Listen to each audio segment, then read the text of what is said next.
Street ফুডগুলোতে যে ধরনের chowmein বানায় সেই চাউমিনের স্বাদ পেতে গেলে অতি অবশ্যই এই রেসিপিটা ফলো করে একবার বাড়িতে করে দেখো।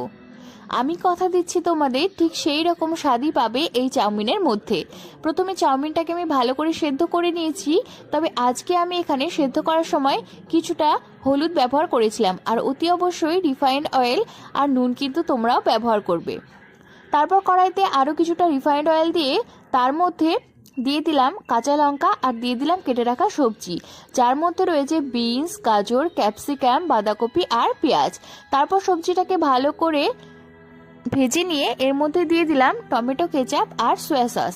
আর তারপর আরও কিছুক্ষণ সবজিটাকে ভেজে তার মধ্যে তুলে রাখা চাউমিনটাকে দিয়ে দিলাম। এবার ভালো করে সবজির সাথে চাউমিনটাকে মিশিয়ে নিতে হবে। আর নামানোর আগে কিছুটা ম্যাগি মশলা অথবা চাউমিন মশলা দিয়েই নামিয়ে নিলে রেডি হয়ে গেল স্ট্রিট ফুডের মতো